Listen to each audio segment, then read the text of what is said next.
아멘. 지난 주일에 우리는 성찬의 떡을 함께 떼고 성찬의 잔을 함께 마셨습니다. 우리 주님께서는 매년 한 번씩 반복되던 유월절 식사를 매일 매 순간 우리가 먹고 마셔야 되는 매일의 식사로 우리가 성찬의 그 귀한 은혜의 자리로 초대해 주셨습니다. 예수님의 십자가의 은혜의 사건을 아침마다 기억하고 밥 먹을 때마다 기억하며 마치 우리가 밥을 먹듯이 일상 속에서 예수의 십자가를 기억하며 주님을 먹어야 됨을 우리에게 말씀해 주셨습니다.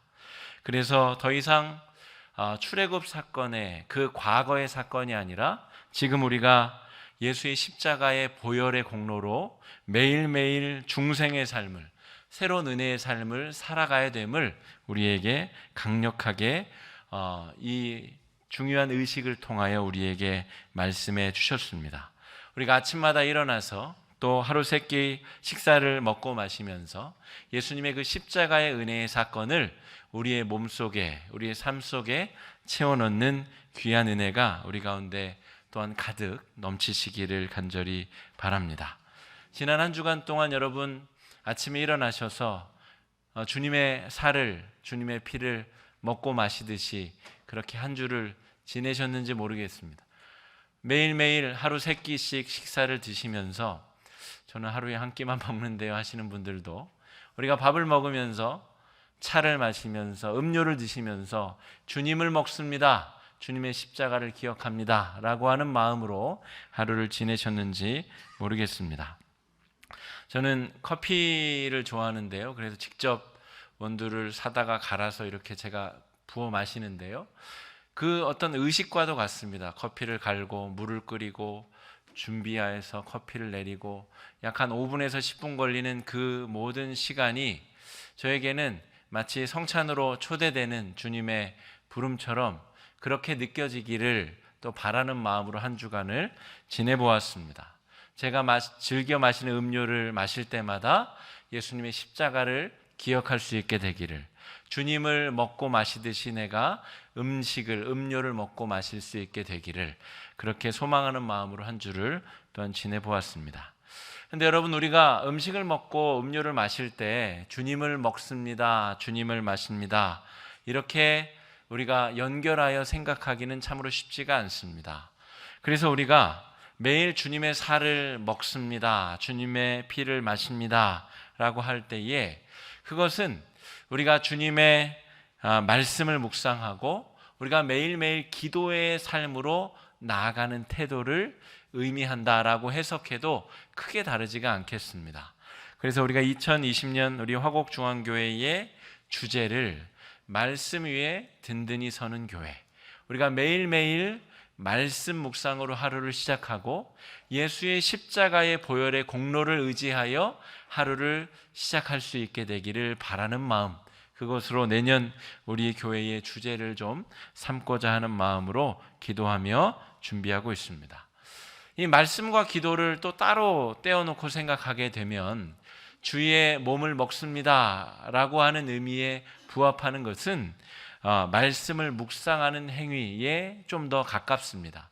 매일매일 하나님의 말씀을 묵상하고 하나님의 뜻을 내 삶 가운데 채우는 것이 매일매일 주님을 먹습니다 라고 하는 이 행동과 조금 더 부합하는 것 같습니다.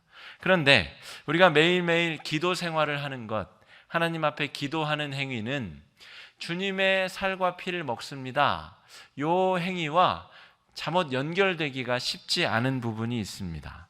왜냐하면 잘 생각해 보면 우리가 하나님 앞에 기도 생활을 한다고 할 때 기도의 대부분이 주님, 저에게 이런 필요가 있습니다, 이런 것들을 주십시오 라고 하는 내용으로 기도가 채워지는 경우가 많기 때문입니다. 매일매일 말씀을 묵상하고 기도함을 통하여 십자가의 보혈의 은혜가 깨달아지고 주님의 살과 피를 우리가 매일매일 받아 먹는 기쁨이 있어야 되는데, 말씀 묵상은 조금 그런 느낌이 들지 몰라도 이 기도 생활이 우리가 주님의 살과 피를 먹는다는 것과 연결이 되지 않는 모습들이 있다는 것이죠. 우리가 하나님 앞에 간청하는 기도에 익숙하기 때문입니다. 내 필요를 아뢰는 것, 내 필요를 반복적으로 고백하는 것, 내 필요가 채워질 때까지 끊임없이 기도하는 것, 그것이 기도의 태도이자 기도의 목적이다라고 우리가 잘못 착각할 수 있기 때문에 그렇습니다. 그런데 우리가 하나님께 기도하는 이유와 목적은 지난주 우리가 살펴본 대로 주님의 십자가의 보혈을, 은혜를 깨닫기 위함입니다. 주님의 살과 피를 우리의 몸에, 우리의 혈관에 채우기 위한 노력이 기도라고 하는 행위로 나타내기 때문입니다. 누가복음 18장 전체의 주제는 사실 기도입니다. 오늘 우리가 본문으로 택하고 있는 9절로 14절, 바리새인과 세리의 대비적인 기도가 묘사되고 있지만 오늘 본문뿐만이 아니라 18장 전체가 어떤 자세로 우리가 기도해야 되는가, 또 어떤 목적을 가지고 우리가 기도해야 되는가에 대한 내용들로 채워져 있습니다. 1절부터 8절까지의 내용은 불의한 재판장과 과부의 내용을 묘사하며 기도란 과연 무엇인가 주님이 비유로 설명하고 계십니다. 이 본문에서 묘사되고 있는 재판장은 하나님을 두려워하지도 않고 사람을 무시하는 재판관이다라고 설정되어져 있습니다. 그런데 이 과부가 끊임없이 자신의 억울한 사정을 토로하고 이야기하고 억울함을 풀어달라고 이야기하자 불의한 재판관이 귀찮아서 이 과부의 요청을 들어주게 되었다 하물며 불의한 재판관도 이러한데 하늘에 계신 내 아버지께서 내 기도에 응답하지 아니하겠느냐, 이런 내용입니다. 그런데 우리가 이 본문을 착각하게 되는 큰 이유는 무엇이냐면 떼쓰듯이 기도하면, 끊임없이 기도하면, 포기하지 않고 기도하면 하나님이 들어주신다라고 이 주제를 착각할 수 있다는 것이죠. 누가복음 18장 전체 이 네 가지 이야기의 전체 주제 속에서 이 간청하는 과부의 기도를 이해하지 못하면 이 주제를 잘못 파악할 수도 있다는 것입니다. 야고보서 4장 2절로 3절에는 이렇게 기록되어져 있습니다. 너희가 얻지 못함은 구하지 아니하기 때문이요 구하여도 받지 못함은 정욕으로 쓰려고 잘못 구하기 때문이다. 그러니까 여러분, 정욕으로 잘못 구하는 기도는 아무리 오랜 시간 반복적으로 떼쓰듯이 기도해도 하나님이 들어주시지 않는다는 말입니다. 그러므로 이 누가복음 18장 1절로 8절까지의 이 불의한 재판관과 과부의 이 기도의 핵심은, 이 본문의 핵심은 무엇이냐면 과부가 어떠한 상황에서 재판장에게 간청하고 있는가라고 하는 것. 이 당시, 예수님 당시의 과부, 또 이 유대 사회에서의 과부는 사회적으로 최하층, 사회적으로 권익을 차지할 수 없는 최하층민에 속한 사람들입니다. 룻기에 등장하는 나오미가 바로 이러한 사람인 것이죠. 본래 살던 땅이 가뭄이 져서 살 길이 없어서 온 가족이 모압 땅으로 이주하였는데 그 모압 땅에서 두 아들을 모압 여인들에게 장가 보냅니다.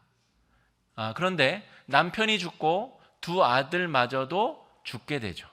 그러니까 이 청산 과부가 된 나오미와 과부가 된 두 며느리만 남아있는 상황, 아무에게서도 보호받거나 돌봄을 받을 수 없는 상황, 그것이 예수님 당시에 그 이전 시대 이스라엘의 과부의 위치입니다.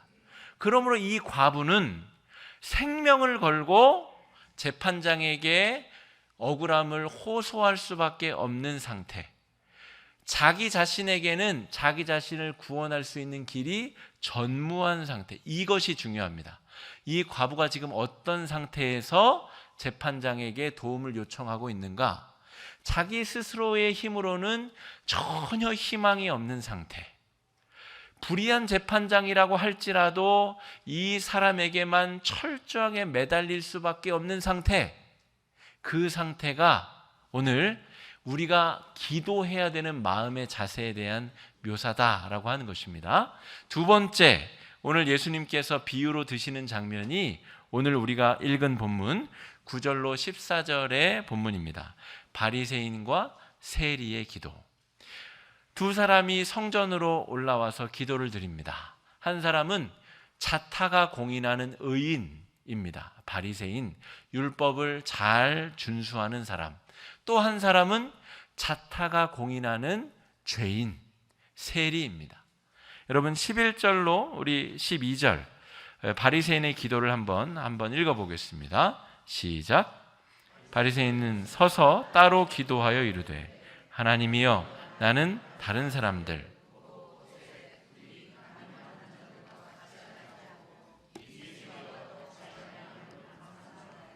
나는 일해에 2번씩 금식하고 또 소득의 11조를 드리나이다 하고. 이 바리새인의 기도의 특징은 무엇이냐면 칭찬과 축복의 근거가 자기 자신 안에 있습니다. 자기 자신의 행동으로 말미암아 나는 칭찬받을 만한 사람이다, 이런 기도를 하고 있다는 것이죠. 이 다음에 자연스럽게 이어질 수 있는 기도가 무엇일까요? 이만큼 노력했으니 나에게 보상해 주십시오 라고 하는 기도가 연결될 것이 불보듯 뻔합니다. 그러니까 우리가 드리는 간청 기도와 유사한 기도를 이제 곧 이 세리가 드릴 예정인 것이죠. 왜냐하면 나는 칭찬받을 만하게 살았기 때문에, 나는 내 힘으로 인정받고 축복받고 사랑받고 한 걸음 더 나아가 구원받을 근거가 내 안에 있습니다 라고 하는 마음으로 드리는 기도가 바로 이 바리새인의 기도라는 것이죠. 그런데 세리의 기도를 한번 여러분 들어보겠습니다. 13절입니다. 시작. 세리는 멀리 서서 감히 눈을 들어 하늘을 쳐다보지도 못하고 다만 가슴을 치며 이르되 하나님이여 불쌍히 여기소서 나는 죄인으로소이다. 하나님께 기도하러 나왔는데 칭찬받을 구석이 하나도 없는 거예요. 자기 자신에게. 원래 유대인은 이웃에게 돈을 빌려주고도 이자를 받을 수 없도록 율법적으로 금지되어져 있습니다. 그런데 이 세리는 이자뿐만이 아니고 동족의 고열을 짜내서 로마 제국에 상납금을 내고 나머지 돈으로 자기가 먹고 살아야 되는 사람들, 동족들에게서 피땀 어린 고열을 짜내야 되는 죄인들, 이 사람들은 어느 모로 살펴봐도 하나님께 칭찬받을 일이 없는 사람들입니다. 그 세리가 하나님 앞에 저는 죄인입니다, 저는 어느 모로 살펴봐도 내 스스로의 힘으로는 절대로 구원받기 어려운 사람입니다, 이 기도를 드리고 있다는 것이죠. 아까 제가 말씀드린 1절에서 8절까지의 과부의 기도와 똑같죠. 과부는 이 불의한 재판장의 말 한마디에 자신의 생명줄이 달려있는 사람입니다. 자기는 아무데도 의지할 데가 없는 철저하게 버림받은 사람, 그런 마음으로 세리도 지금 기도하고 있다는 것이죠. 하나님은 그 기도를 의롭다고 여기고 계십니다. 세 번째 상황도 비슷합니다. 어린이들이 예수님께 나왔습니다. 15절 이하의 내용입니다. 어린이들이 예수님께 나왔는데 제자들이 못 오게 막습니다. 여기서의 제자들은 변화받기 이전의 제자들, 예루살렘에 올라가면 네가 국무총리해, 내가 국방부 장관 할게, 이렇게 농공행상을 일삼던 제자들, 야 애들은 가, 예수님이 너네들 지금 만나주실 그럴 때가 아니야 라고 애들을 쫓아내던 제자들, 예수님의 최측근에서 권한과 권력을 마음껏 누리던 사람들, 이 사람들과 어린아이들이 예수님 앞에 지금 대비되어 묘사되고 있습니다. 그러자 예수님이 제자들을 물리치고 어린아이들을 무릎에 앉히고 축복하시며 누구든지 이 어린아이와 같지 아니하면 천국을 받을 수 없다, 이 이야기를 하시는 것이죠. 어린아이들 역시도 1절로 8절까지의 과부들과 그 당시에 아주 사회적으로 취약한 영역에 속하던 사람들이 어린아이들입니다. 그러므로 어린아이와 같다는 것은 하나님 말고는 자기 자신에게는 칭찬받을 것도 구원받을 것도 아무런 가능성이 없는 사람들, 과부와 세리와 어린아이들은 똑같은 부류의 사람들이라는 것이죠. 네 번째 이야기에 등장하는 사람은 부자 청년이 등장합니다. 부자 청년이 예수님께 나와서 어떻게 하면 영생을 얻을 수 있겠습니까? 예수님이 말씀하십니다. 네가 가진 모든 재물을 다 가난한 자들에게 나눠주고 너는 빈 몸으로 나를 따르라.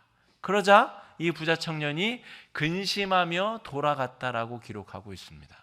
자, 불의한 재판관은 아나무인이에요. 내가 재판관이라서 자기가 하나님처럼 기고만장하여 살아가는 사람. 바리새인도 마찬가지죠. 내가 일에 2번씩 금식하고 내가 구제도 하고 내가 이렇게 선행을 베풀며 사는데 하나님 저 잘했죠? 저 축복해 주세요. 불의한 재판관과 바리새인과 제자들과 지금 부자 청년은 다 똑같은 사람들입니다.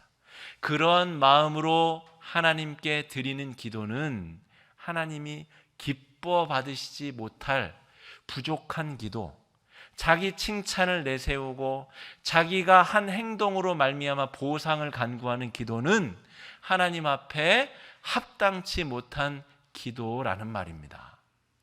여러분, 우리가 아침에 일어나서 아이고 주님 심장이 뛰네요.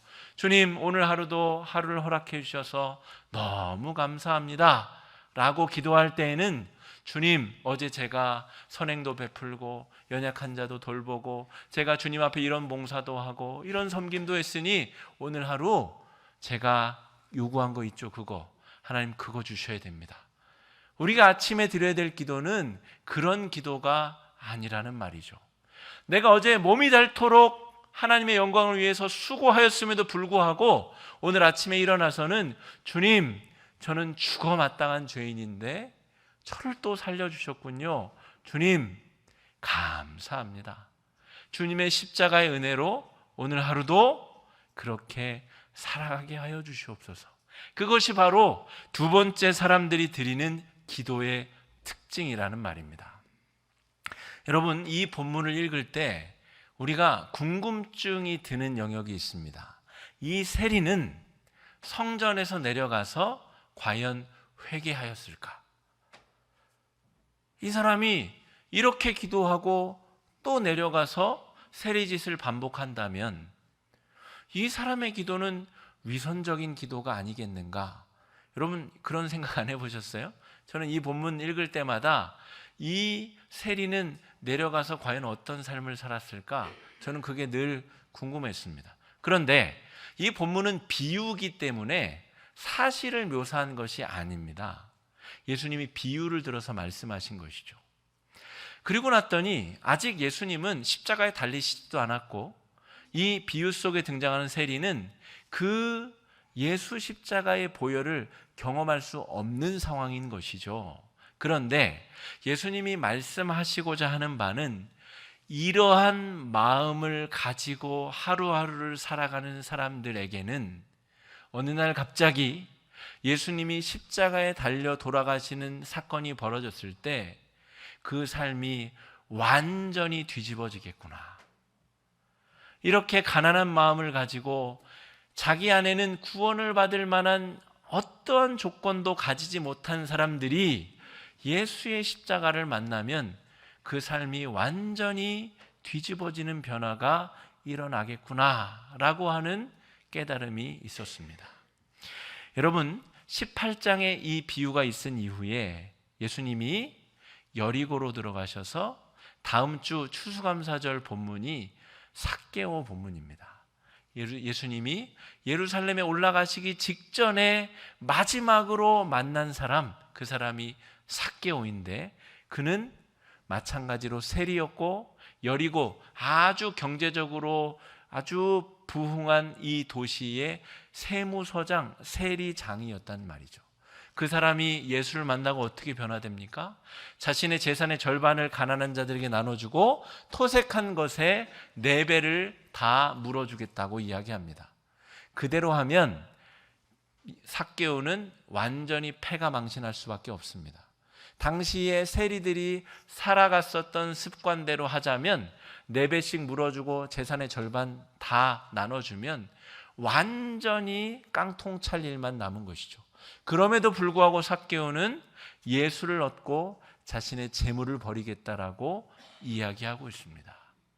여러분, 우리가 하나님 앞에 주의 성찬을 떼듯이 하루를 시작하고 주의 살과 피를 마시듯이 아침, 점심, 저녁을 먹으며 살아간다는 것은 우리가 아무리 잘났고 아무리 돈이 많고 아무리 많이 배우고 고위간직에 있어도 그 모든 것으로는 내가 구원을 받을 수 없다라는 사실을 주 앞에 고백하며 살아가는 기도, 그런 기도를 드리는 삶을 의미합니다. 하나님, 제 안에는 아무리 찾아봐도 제 스스로 구원받을 만한 근거가 없습니다. 철저히 예수 그리스도의 십자가의 보혈만이 저를 구원하실 수 있습니다. 그 고백을 드릴 수 있는 사람만이 기도의 진짜 의미를 아는 사람이다 라고 말할 수가 있겠습니다. 우리가 바라는 것, 소망하는 것을 여러분 10시간인들 기도 못하겠습니까? 들어만 준다면 내가 바라는 바 건강과 자녀들의 축복과 이런 것들 10시간, 12시간 왜 기도 못하겠습니까? 그런데 우리가 드려야 될 기도는 그것이 아니라는 것이죠. 오늘 세리의 기도처럼 주님, 저에게 은혜를 허락하여 주시옵소서. 예수 십자가의 보혈의 공로가 늘 깨달아지게 하여 주시옵시고, 새끼 밥을 먹듯이 내가 좋아하는 음료를 마시듯이 예수 십자가의 그 보혈의 공로를 떠올리고 먹고 마시게 하여 주시옵소서. 그래야 내가 비로소 살 수 있겠습니다 라고 하는 고백의 기도가 우리 입에 가득가득 넘쳐야 되겠습니다. 여러분, 내일부터 또 하루하루의 우리의 삶의 자리가 시작이 될 텐데, 여러분 아침에 눈을 뜨셔서 하루 세끼 식사를 하시며 여러분이 좋아하는 기호 음식, 기호 식품을 드시며 여러분 예수의 십자가의 보혈의 공로를 떠올리시고 예수의 십자가의 보혈의 공로를 묵상하시고 누리시며 나누는 그런 귀한 하루하루를 살아가실 수 있게 되기를 간절히 축복합니다. 이 시간에 말씀 의지해서 기도하실 때에 주님, 우리의 삶이 주님의 은혜를 묵상하며 주님의 은혜를 찬송하며 주의 십자가의 공로를 먹고 마시는 귀한 하루하루가 되게 해달라고 이 시간에 뜨거운 마음으로 주여 한번 외치고 함께 기도하며 나아가겠습니다. 기도하겠습니다. 주여, 주여 아버지.